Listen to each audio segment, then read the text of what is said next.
हमारे चैनल को अवश्य सब्सक्राइब करें और नए अपडेट्स सबसे पहले पाने के लिए इस बेल बटन को दबाना।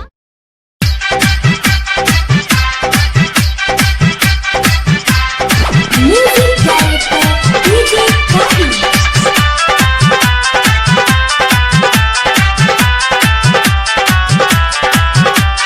डीजे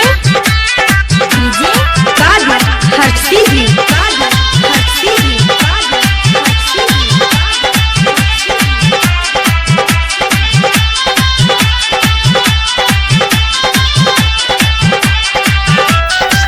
छठी माई के घाट बनावे, चलो छठी माई के घाट, चलो छठी माई के घाट बनावे, चलो छठी माई के घाट।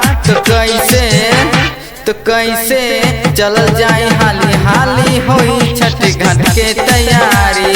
तो कैसे चल जाए हाली हाली होई छठ घाट के तैयारी।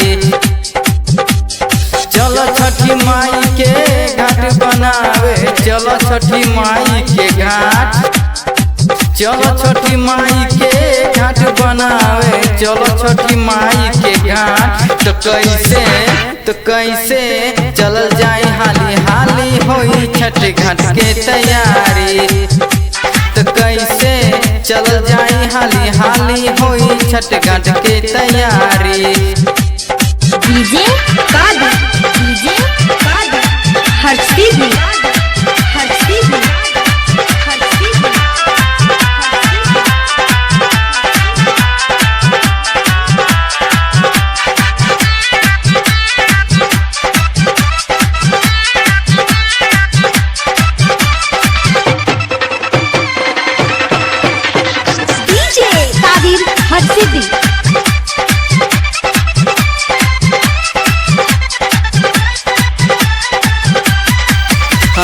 पियरी साड़ी धोती पहिन के जाए सब माई के घाट हो। पानी बीच ठाड़ भई के करल सूर्य बाबा इंतजार हो। हाँ पियरी साड़ी धोती पहिन के जाए सब माई के घाट हो। पानी बीच ठाड़ भई के करल सूर्य बाबा इंतजार हो। पहले से कर तैयारी भैया, पहले से कर तैयारी, पहले से कर तैयारी रे भैया, पहले से कर तैयारी। तो कैसे चल जाए हाली हाली होई छठ घाट के तैयारी।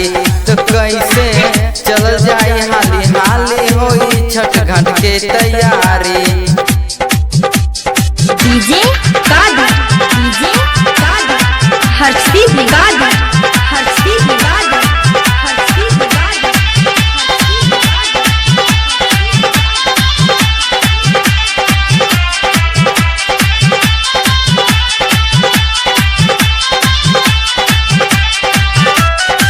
पवन प्रेमी कुमार भैया चलन मिल के करब काम हो। रांची बोकारो पटना में बनी गई सबके घाट हो। पवन प्रेमी कुमार भैया चलन मिल के करब काम हो। रांची बोकारो पटना में बनी गई सबके घाट हो। माई के खातिर चलन करुआ, माई के खातिर रे, माई के खातिर चलन करुआ, माई के खातिर रे। तो कैसे चल जाए हाली हाली होई छठ घाट के तैयारी। तो कैसे चल जाए हाली हाली होई छठ घाट के तैयारी।